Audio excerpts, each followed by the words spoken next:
24 گھنٹے کے اوقات میں ایک نماز نہ چھوڑو، نماز نہ چھوڑو۔ پھر اب لڑکے لڑکیاں اکٹھے پڑھتے ہو، اپنی نظر میں حیا کا سرما لگا کے رکھو۔ نظر کا حیا بہت بڑا زیور ہے، اور نظر کی آوارگی بہت بڑی آوارگی ہے۔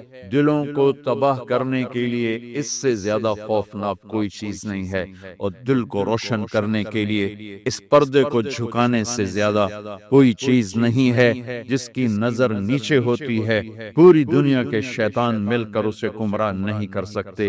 جس کی نظر اٹھ جاتی ہے، پوری دنیا کے جنید بغدادی اس کے دل کو پانی نہیں لگا سکتے، اور اس کے دل کو نرم نہیں کر سکتے۔ آنکھوں کے غلط استعمال سے جو زہر اندر جاتا ہے، اس کا کوئی تریاق کوئی نہیں ہے، تریاق کوئی نہیں ہے۔ اور نظروں کو جھکانے سے جو طاقت اندر جاتی ہے، اس کو تباہ کرنے کے لیے کوئی پم بلاسٹنگ نہیں ہے، کوئی گولی نہیں ہے، کوئی بلٹ نہیں ہے۔ یہ ایسی طاقت ہے کہ عرش تک انسان کو پہنچا دیتی ہے۔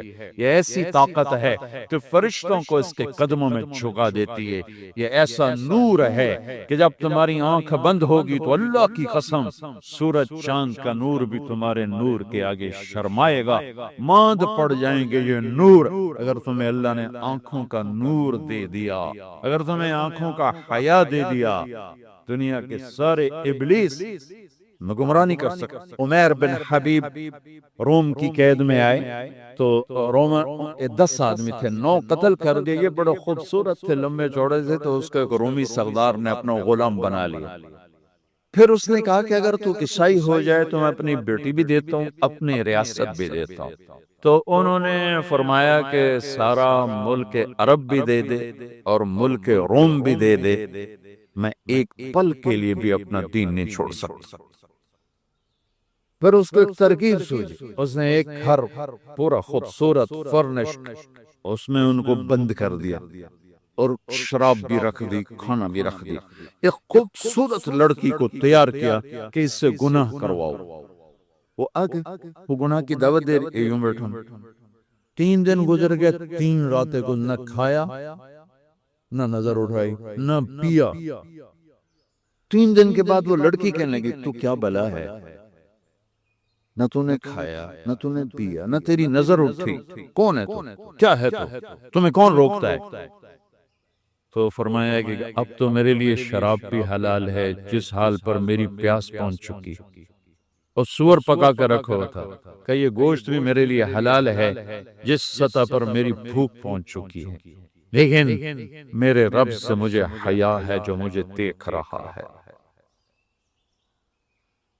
میں یہ کام نہیں کر سکتا لڑکی، 3 دن کی بجائے 30 دن یہاں بیٹھی رہے، میں یہ کام نہیں کر سکتا، میری جوانی امانت ہے، اس پہ داغ نہیں لگ سکتا۔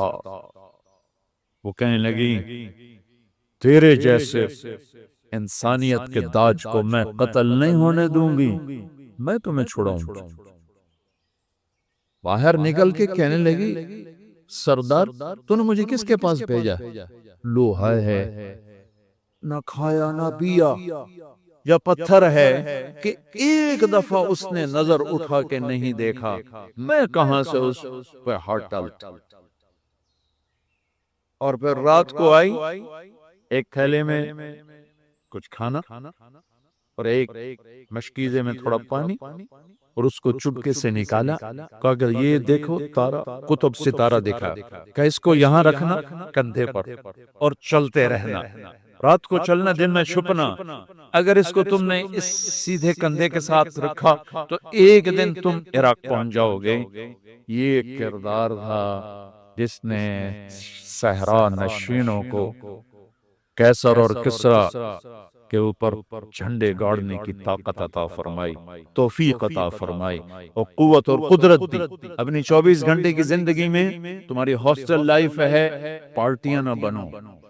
میرے دیش کو مذہبی نفرت نے بھی برباد کیا ہے، اور سیاسی نفرتوں نے بھی برباد کیا ہے۔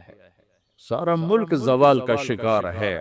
میں سیاستدانوں کا صرف گلہ نہیں کرتا ہوں، میرا تو ریڑھی پہ سیب بیچنے والا بھی بددیانت ہے، خائن ہے۔ تو میں سیاستدانوں کا گلہ کیا کروں، میں افسران کا، بیوروکریسی کا رونا کیا روں، ہمارا تو چپڑاسی بھی بددیانت ہے۔ اللہ اس کے رسول کی غلامی کو ڈھونڈو ڈھونڈو، مذہبی نفرتوں کا شکار مت ہو۔ ہماری نسلوں میں بڑے دکھ سے یہ باتیں کہہ رہا ہوں کہ جیسی نفرت میں نے پاکستان میں دیکھی ہے مذہب کی، پوری دنیا میں کہیں نہیں دیکھی۔ مذہب کا اختلاف کب نہیں تھا؟ میرے نبی کی موجودگی میں صحابہ میں اختلاف تھا، نبی کی موجودگی میں اختلاف تھا۔ اختلاف ختم ہی نہیں ہو سکتا۔ محبت کرنا سیکھو، محبت کرنا سیکھو، محبت کرنا سیکھو۔ تم اپنے نبی کی سیرت اٹھا کے دیکھو، منافقوں کو گلے لگائے۔ عبداللہ بن ابی مرنے کے قریب ہوا۔ عبداللہ بن ابی غلیظ ترین انسان اور جہنم کے سب سے نیچے۔ ابو جہل اوپر ہے، عبداللہ بن ابی نیچے ہے۔ ابو جہل اوپر ہے، عبداللہ بن ابی اس سے نیچے ہے، لیکن اس نے اسلام کا لبادہ اوڑھا۔ میرے نبی کا عام آدمی، میرے نبی کو تو سارے منافقوں کا پتا تھا کہ کون کون ہے، باقی صحابہ کو نہیں پتا تھا کہ کون ہے، لیکن عبداللہ بن ابی کے بارے میں سب کو پتا تھا یہ منافق۔ اس کے بیٹے آ گئے، وہ صحابی تھے، کہ یا رسول اللہ میرا باپ مر رہا ہے، آپ جنازہ پڑھائیں گے؟ کہاں پڑھوں؟ تو اس کے کفن کے لیے آپ اپنا کرتا دے دیں گے؟ کہاں؟ آپ نے اپنا کرتا اتار کے دے دیا۔ آپ کہتے ہیں میں منافق کے لیے کیوں کروں؟ کرتا دے دی۔ وہ مر گیا تو اس کے جنازے پہ کھڑے ہو گئے۔ حضرت عمر سامنے آ کے کھڑے ہو گئے، یا رسول اللہ یہ کون ہے؟ پتہ ہے؟ کہاں پتہ؟ کہا تو اس کا آپ جنازہ کیوں پڑھا رہے ہیں؟ کہا میرے اللہ نے مجھے ابھی تک روکا نہیں، یوں کہا ہے پڑھ یا نہ پڑھ میں معاف نہیں کروں، میں پڑھتا ہوں شاید اللہ معاف کر۔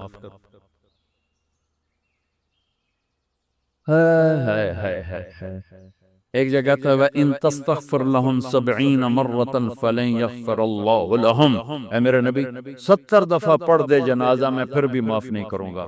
تو میرے نبی نے فرمایا ہائے اگر میرا اللہ کہتا کہ اے میرے محبوب اگر آپ 70 دفعہ ان کے لیے دعا کریں گے جنازہ میں معاف کر دوں گا، تو ہم نے کہا میں اس کم وقت کا 70 دفعہ جنازہ پڑھا دیتا، اس کے امتی ہو کر سلام کا جواب نہ دیں، ایک دوسرے کے پیچھے نماز نہ پڑھیں اور کفر کے فتوے لگائیں، اور آپ نے پڑھا دیا اور فرمایا ابھی مجھے اللہ نے روکا نہیں، اختیار دیا ہے شاید بخشا جائے۔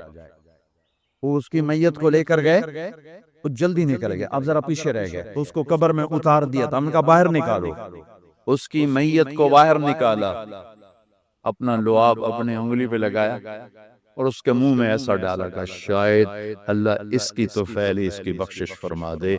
اس منظر کو دیکھ کر 100 منافق کلمہ پڑھ گئے، 100 منافق کلمہ پڑھ گئے۔ میرے بچوں ایسے علماء کا اعلی کار مت بنو جو تمہیں دست و گرے باں کر دیں، جو تمہیں مسلمان کو کافر پیش کریں۔ مسلمان بنو، مومن بنو، مسلمان بنو۔ اللہ نے ہمارا نام یا مسلم رکھا یا مومن رکھا، میرا تیرا تعارف ایمان ہے، اسلام ہے۔ ایک دوسرے سے ایسی نفرت، امت تو ختم ہو گئی، گروہ بن گئے، فرقے بن گئے، ٹکڑے ٹکڑے ہو گئے، تو اللہ کی مدد کس پر آئے؟ کس پر آئے؟ کیوں آئے؟ ادھر مذہب کے نام پہ نفرت اور ادھر تہذیب کے نام پہ ننگا پن اور ناچ آوارگی، کدھر اللہ کی مدد آئے؟ مسلمان بن کے رہو، اپنے حوصلوں میں تمہارے ان بچوں میں کوئی آپس میں لڑا ہوا ہو ابھی اٹھ کے گلے لگنا، کہ میرے نبی کا فرمان ہے 2 مسلمان لڑ پڑیں پھر 3 دن تک صلح نہ کریں تو میری طرف سے یہودی مریں عیسائی مریں، مجھے ان کی کوئی ضرورت نہیں ہے۔ اور ہر پیر اور جمعرات کو اللہ کی بارگاہ میں اعمال پیش کیے جاتے ہیں، اعمال پیش کیے جاتے ہیں۔ جب 2 مسلمان دو عورتیں، دو مرد، دو نوجوان، دو لڑکیاں، دو لڑکے، دو بھائی، دو پڑوسی آپس میں لڑے ہوئے ہیں، سلام دعا نہیں ہے، جب تک یہ توبہ نہیں کرتے مجھے ان کا کوئی عمل قبول نہیں ہے۔ میرے بچوں، میں نے ہاسٹل لائف گزاری ہے، ہم تو جانور تھے، اور اس زمانے میں ایسے تبلیغ کا کام بھی نہ تھا۔ میں نے تمہیں پہلے بتایا کہ دو تین لڑکے اقبال ہاسٹل کے لان میں نماز پڑھ رہے ہوتے تھے، وہ باغیچے میں، نماز کا کسی کو پتہ ہی نہیں تھا۔ اب تو ماشاءاللہ بہت بہار ہے، لیکن ایک بات یہ تھی کہ مذہب کا بھی پتہ کوئی نہیں جانتا تھا فرقہ کیا ہوتا ہے، اور یہ وہ فرقہ ہے، یہ وہ فرقہ ہے، سب مسلمان بن کے رہتے تھے، ہوتے غافل تھے، پتہ کچھ نہیں تھا۔ تو آج تو ماشاءاللہ بہت بیداری ہے۔ اللہ تعالیٰ آپ کو جزائے خیر عطا فرمائے۔ محبت سے رہو، الفت سے رہو، نفرتوں سے۔ ہماری آپس میں لڑائیاں ہوتی تھی، مذہب کے نام پر نہیں، سیاست کے نام پر نہیں، ویسے ہی وڈا کون ہے، میں وڈا دا میں چودھری ہوں دا میں وڈا ذمہ دار دا پتر، میں وڈا ذمہ دار دا پتر، اس پہ لڑتے تھے۔ ویسے کبھی مذہب کے نام پہ ہوں اور کبھی سیاسی، ایسا کبھی نہیں۔ ہمارے ایک وارڈن آئے، طالب صاحب رحمت اللہ علیہ، بڑے نیک استاد تھے لیکن تھے بڑے سخت۔ یہ استادوں سے کہتا ہوں ڈنڈے نہ اٹھاؤ، محبت کے پھول دو۔ وہ استاد نہیں ہے جس کے نہ آنے کی کمی طلبہ محسوس نہ کر کہ آج ہمارے ٹیچر نہیں آیا، اور جب ٹیچر نہ آئے کہ شکر ہے کوئی نہیں آئے، جان چھٹی۔ اب شکر ہے یونس صاحب دی کالی ٹوپی نظر نہیں آ رہی، جان چھٹی۔ وہ استاد نہیں ہے۔ باپ گھر میں داخل ہو اور بچے ادھر چھپ رہے ہوں کہ ہیڈ ماسٹر آ گیا، پیو نہیں ہیڈ ماسٹر آ گیا، تو وہ باپ نہیں ہے، ناکام باپ ہے، ناکام باپ ہے۔ جس کو دیکھ کر بچے لپکے نہیں، بڑے یا چھوٹے، جس ماں کی کمی کو اولاد محسوس نہ کرے، جس باپ کی کمی کو اولاد محسوس نہ کرے، وہ ناکام والدین ہیں۔ ڈنڈا، سختی، یہ میرے نبی کا طریقہ نہیں ہے۔ محبت۔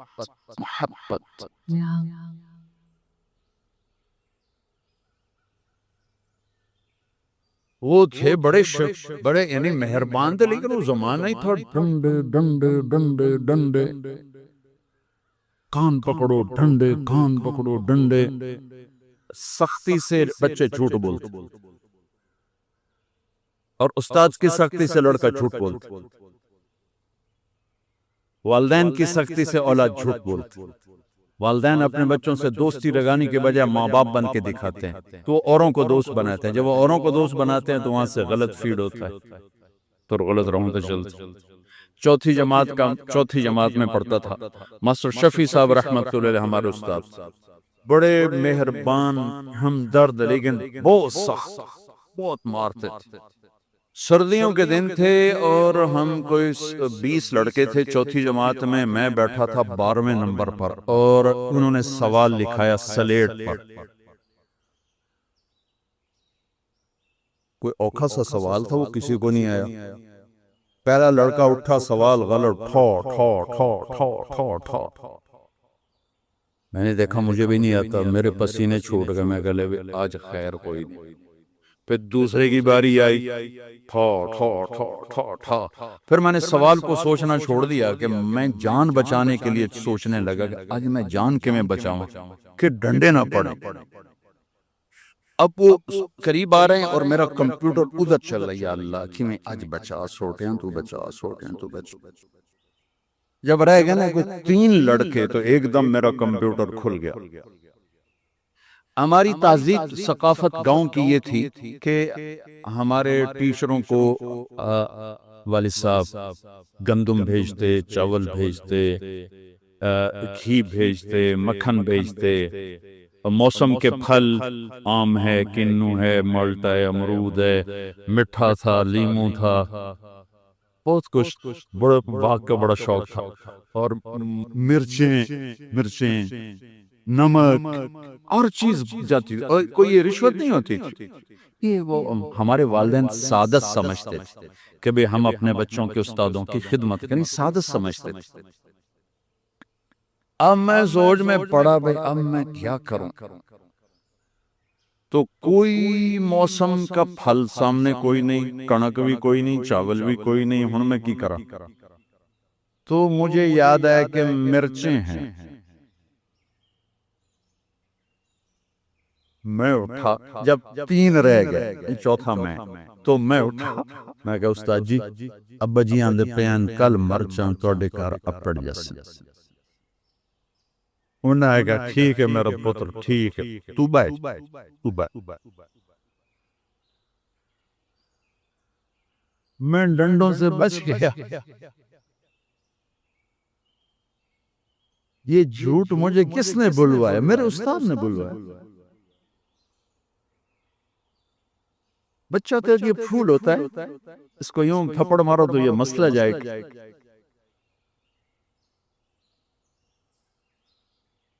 اور کسی بھی عمر میں سختی سے نفع نہیں ہوتی، ہر عمر میں محبت ہی ایک ایسا اصول ہے جس سے آپ دلوں کو خرید سکتے۔ سڑکوں پہ چل چل چل عمر گزری، 30 سال ہو گئے سفر کرتے، تو ایک سکیچ میرے ذہن میں بسوں کے پیچھے چل چل کے آیا ہے کہ جب وہ نئی بس ہوتی ہے تو اس کے پیچھے لکھا ہوتا ہے ویک ٹور چکوری تھی، بڑے نخرے سے چل رہے۔ جب تھوڑی پرانی ہوتی ہے تو لکھا ہوتا ہے ہارن دے کر پاس کرے۔ جب تھوڑی اور پرانی ہوتی ہے تو لکھا ہوتا ہے یا پاس کر یا برداشت کر۔ اور جب تھوڑی اور پرانی ہوتی ہے تو پیچھے ایک ملنگ بنا ہوتا ہے تو لکھا ہوتا ہے نہ چھیڑ ملنگانو۔ اور جب وہ پرانی رنگ روغن ہو جائے اور وہ روڈ پر آئے تو لکھا ہوتا ہے خدا نے ایک بار پھر دلہن بنا دیا۔ یہ علم مجھے سڑکوں سے حاصل ہوا ہے، کسی یونیورسٹی کسی مدرسہ سے نہیں۔ ایک دفعہ میں ایک کوسٹر کے پیچھے جا رہا تھا اور میں اپنا مطالعہ کر رہا تھا، پڑھ رہا تھا سامنے والی سیٹ پر۔ پڑھتے پڑھتے ایسے میری اوپر نظر اٹھی تو ایک کوسٹر کے پیچھے گاڑی تھی، میری نظر پڑی تو اس کے پیچھے 2 بول لکھے ہوئے تھے، 2 جملے۔ اس نے یہ سارے دھونے دھو دیے کہ ایسا خوبصورت میں نے کہیں دیکھا ہی نہیں۔ یہاں لکھا ہوا تھا بہت بڑا کر کے دل ایسے، اور آگے یوں بنا کے آگے لکھا ہوا تھا برائے فروخت، دل برائے فروخت۔ دل کے نیچے لکھا ہوا تھا قیمت، آگے لکھا تھا ایک میٹھا بول، ایک میٹھا بول۔ یہ ماں بولے، یہ ٹیچر بولے، یہ باپ بولے، یہ دوست بولے، یہ بھائی بولے، یہ پڑوسی بولے، دشمن بھی بولے گا تو آپ اس کے ہو جاؤ، کہ دل چیز ہی ایسی ہے۔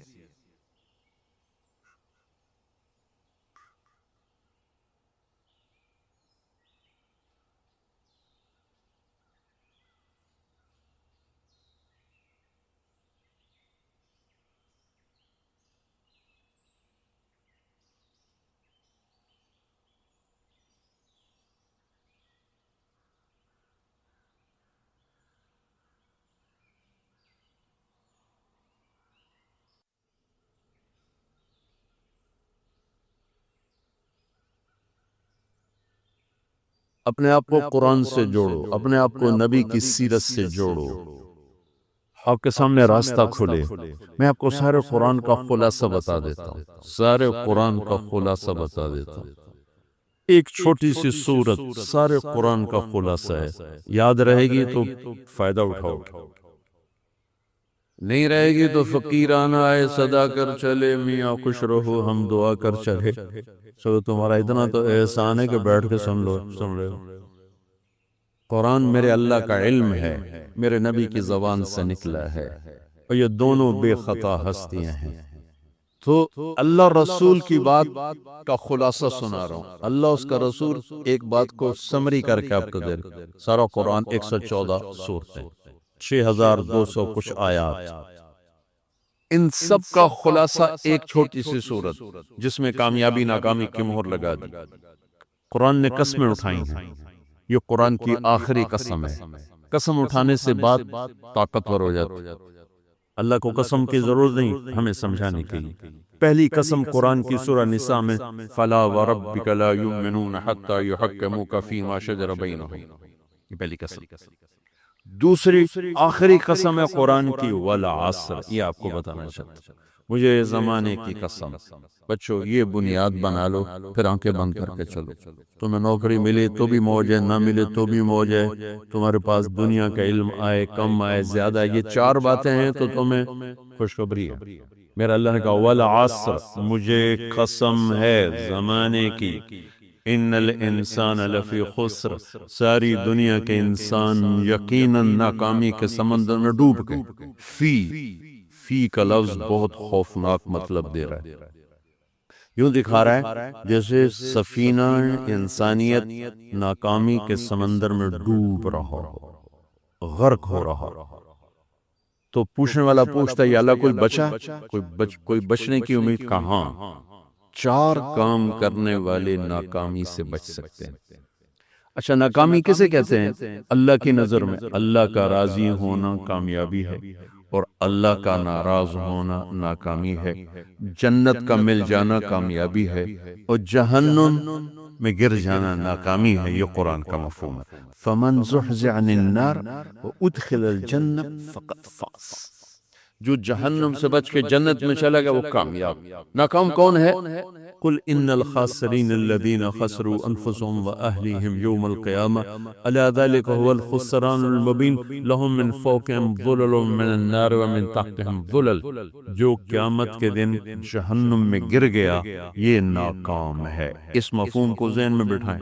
پیسے کا مل جانا ایک وقتی کامیابی، نہ ملنا ایک وقتی ناکامی ہے۔ یہ کامیابی ناکامی ہے ہی نہیں، یہ حالات ہیں، حالات ہیں، امتحان ہے۔ اللہ نے یزید کو تخت دے دیا اور حسین کو نیزے پہ چڑھا دیا، تو کیا اللہ تعالیٰ حسین سے ناراض ہے اور یزید سے راضی؟ جو انسانیت کے لیے پھٹکار ہو اس کو 3 براعظم کی حکومت مل رہی ہے تو ایک امتحان ہے، امتحان ہے۔ آل رسول کے سر کٹ کے نیزوں پہ چڑھ رہے ہیں، امتحان ہے۔ میرے نبی کے پیٹ پہ 2 پتھر بندھے ہوئے ہیں، امتحان ہے۔ حضرت عمر رضی اللہ عنہ آپ کے حجرے میں آئے تو فقر تو رونے لگے۔ آپ نے کہا کیوں رو رہے ہو؟ کہ یا رسول اللہ یہ ایران کے بادشاہ، یہ روم کے بادشاہ سونے کے برتنوں میں کھانے کھاتے، زربفت کے بستروں پر وہ آرام کرتے ہیں، آپ 2 جہان کے سردار ہو کر یہ حال۔ آپ نے کہا عمر ان کے لیے دنیا میں، ہمارے لیے آخرت میں۔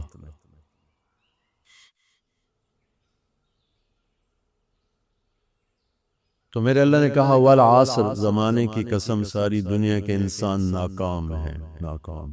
ناکامی کیا ہے؟ جہنم۔ کون بچا اس ناکامی سے؟ کوئی بچ سکتا ہے؟ اللہ نے کہا 4 کام کرنے والے بچ جائیں گے، 4 کام کرنے والے۔ الا الذین آمنوا، جو ایمان لائے۔ ایمان ناکامی سے نکالنے کی پہلی شرط ہے۔ وعملوا الصالحات، جنہوں نے اچھے اعمال کیے۔ اچھا عمل ناکامی سے نکلنے کی دوسری شرط ہے۔ وتواصوا بالحق، جنہوں نے حق کی دعوت دی۔ یہ تبلیغ کا کام، جس کو آپ تبلیغی جماعت سمجھتے ہیں، یہ تبلیغی جماعت نہیں ہے، یہ میرے رب کی لگائی ہوئی ذمہ داری ہے ختم نبوت کی وجہ سے کہ میرے نبی کے بعد اب کوئی نہیں آئے گا۔ تم اے امت محمد اس دعوت کے کام کو اور حق کی دعوت کو تم آگے پہنچاؤ گے۔ وتواصوا بالحق، یہ لازمی پیپر ہیں، کمپلسری پیپر، اس میں نقل بھی نہیں لگ سکتی ہے، یہ لازمی پیپر ہے۔ وتواصوا بالحق، کہ اب کوئی نبی نہیں آنے والا، لہٰذا ایک دوسرے کو تیار کرو، دنیا تک جاؤ، تمہارے ذمہ ہے۔ یہ ناکامی سے نکلنے کی تیسری شرط ہے۔ چوتھا پیپر وتواصوا بالصبر، جنہوں نے صبر کی دعوت دی، صبر کیا۔ میرے بچوں، میرے عزیزوں، میرے بھائیوں، یہ 4 ضروری پیپر ہیں اپنی دنیا اور آخرت کی کامیابی کو حاصل کرنے کے لیے۔ یہ 4 ضروری پرچے ہیں دنیا اور آخرت کی ناکامی سے نکلنے کے لیے۔ والعصر، مجھے زمانے کی قسم، کیونکہ زمانہ گواہ ہے۔ زمانے کے اندر فرعون، قارون، حامان، شداد ڈوبے، برباد ہوئے، تباہ ہوئے. زمانے کی قسم. والعصر، مجھے عصر کے وقت کی قسم. یہ کیوں کہا؟ یہ ایک مطلب بیان کیا جاتا ہے. ولا عصر کے وقت کی قسم کہ عصر کے بعد دن چھپنے میں ٹائم تھوڑا رہ جاتا ہے، تو اس وقت کاروبار میں بھی تیزی آتی ہے، سفر میں بھی تیزی ہوتی ہے، جلدی گھر پہنچیں، جلدی گھر پہنچیں. تو اللہ تعالیٰ ایک اشارہ فرما رہے ہیں ولا عصر، کہ تمہارے پاس بھی ٹائم تھوڑا رہ گیا ہے. یہ میری بات سن کے جلدی سے عمل کر لو، ٹائم تھوڑا ہے. جلدی سے عمل کرو، ٹائم تھوڑا ہے. پھر یہ سورت اتری عربوں میں. عربوں میں لڑائی کا ماحول ہے، ڈاکہ کا ماحول ہے، قتل و غارت کا ماحول ہے. تو عصر کے قریب مسافر قافلے تیز ہو جاتے تھے کہ جلدی سے کسی ٹھکانے پہنچیں تاکہ دشمن کے حملے سے محفوظ ہو جائیں. تو اللہ اس پس منظر میں فرما رہا ہے والعصر، ٹائم تھوڑا ہے، شام ہونے والی ہے، پتہ نہیں کب بلاوا آ جائے. جلدی سے یہ 4 کام سیکھو، جلدی سے کرو، جلدی سے کرو. ٹھیک ہو گیا. تیسرا مطلب والعصر، عصر کہتے ہیں نچوڑ کو، خلاصے، نچوڑ، عصیر، جوس. جوس کا کام کیا ہوتا ہے؟ یہ گلاس ہے نا، خالی یہ گلاس ہے نا، آپ اس میں ایک آم رکھو تو اندر نہیں جائے گا، یہیں اٹک جائے گا. ٹھیک ہے. اور اسی میں 2 آم کا رس نکالو تو اس میں آ جائے گا. ٹھیک. اس میں اب 1 کنو ڈالو، اندر نہیں آئے گا. اسی میں 3 کنو کو نچوڑو تو اس کے اندر اس کا رس آ جائے گا. عصیر، نچوڑ نکالنا، نچوڑ نکالنا. تو میرا اللہ کہہ رہا ہے کہ تم 114 صورتیں ہیں، تم نہیں پڑھتے ہو، 6000 سے اوپر آتے ہیں، تم نہیں پڑھتے ہو. تو میں تمہیں سارے قرآن کا نچوڑ نکال کر، جوس نکال کر 3 آیات میں پیش کرتا ہوں. مجھے اس قرآن کے خلاصے کی قسم، اپنے رب کی بات مان لو، بڑا نقصان اٹھاؤ. یہ بہت خوبصورت مطلب بنتا ہے.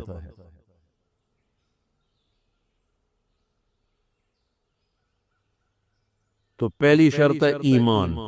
ایمان کی شرط لگانے سے کافر ہمیشہ کے لیے ناکام ہوگا. عمل کی شرط لگانے سے ایمان والے ناکام ہو گئے. یہ ناکامی کیا ہے؟ سیدھے جنت میں نہیں جائیں گے، وایا جہنم. باقی اللہ جسے چاہے معاف کرے. عمر بن عبدالعزیز نے حجاج بن یوسف کو دیکھا جہنم میں جل رہا ہے، کہ کیا حال ہے کہ جو دیکھ رہے ہو. بس اب تو صرف کلمے کی آس پہ پڑا ہوں کہ کبھی تو جہنم سے نکلوں گا. تو یہ اللہ کا قانون ہے. سلیمان بن عبد الملک کی میت کو قبر کے قریب کیا گیا. سلیمان بن عبد الملک بنو امیہ کا بادشاہ. تو اس کی باڈی ہلنے لگی. تو اس کے بیٹوں نے کہا ہمارا ابا زندہ ہے. تو عمر بن عبدالعزیز نے فرمایا زندہ نہیں ہے، عذاب قبر جلدی شروع ہو گیا، اس کو جلدی سے دفن کرو، جلدی سے دفن کرو. تو یہ میرے اللہ کا قانون ہے. ایمان ہے، عمل صالح نہیں ہے تو جہنم سے ہو کر جنت میں جائے گا. عمل صالح ہے وتواصوا بالحق، تبلیغ کا کام نہیں ہے، دعوت کا کام نہیں ہے. تو اب ناکامی کا کیا مطلب ہے؟ اب آدھی کامیابی، آدھی ناکامی ہے. وہ یہ ناکامی کیا ہے کہ جنت میں جائے گا، جہنم میں نہیں جائے گا، لیکن بڑے درجات سے محروم ہو جائے گا. بڑے درجات سے محروم ہو جائے گا. اونچے درجات کے لیے تیسرے پیپر کو لینا ضروری ہے. وتواصوا بالحق وتواصوا بالصبر. چوتھا پیپر ساتھ لگا ہے کہ صبر. اگر چوتھی شرط نہیں ہے تو پھر ناکامی کیا ہے؟ چوتھی شرط اگر نہیں، پھر ناکامی کا ایمان بھی ہے، عمل بھی ہے، تبلیغ بھی ہے، صبر کوئی نہیں ہے، تو پھر ناکامی کیا ہے؟ اس کی ایک مثال دیتا ہوں، اس سے آپ کو بات واضح ہو جائے گی. 20 ٹیمیں میدان میں اترتی ہیں، تو وہ لڑتے لڑتے لڑتے لڑتے 2 رہ جاتے. یہ دونوں برابر ہوتی ہیں. آگے تقدیر چلتی ہے. کرکٹ ہے، ہاکی ہے، فٹ بال ہے، یہ بڑے بڑے کھیل ہیں. آخر میں آخری 2 ٹیمیں ایک دوسرے کے برابر کی ہوتی ہیں، 19-20 کے فرق کے ساتھ. ان میں ایک جیت جاتا ہے، ایک ہار جاتا ہے.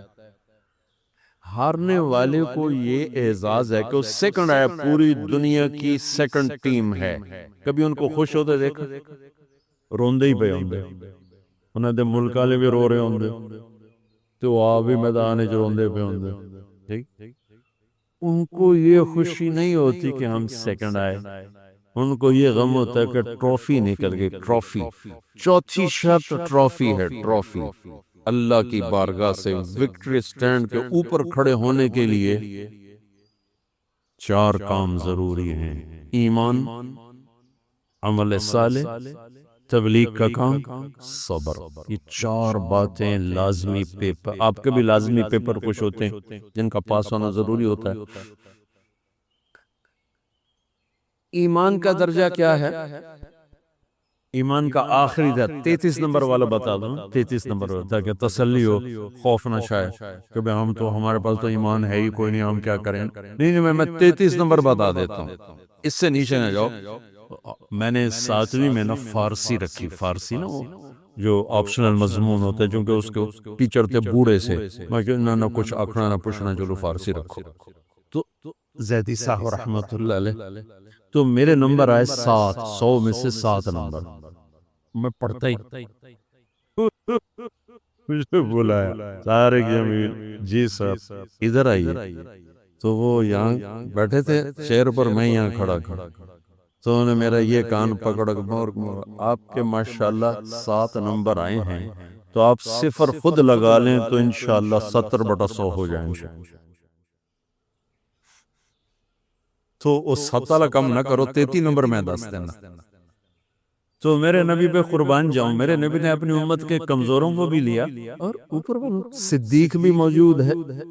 تو میرے نبی نے کہا اذا سرتک حسنۃ وساءتک سیئۃ فانت مومن، اگر تجھے نیکی کر کے خوشی ہو اور گناہ کر کے تجھے پریشانی ہو تو تو ایمان والا ہے۔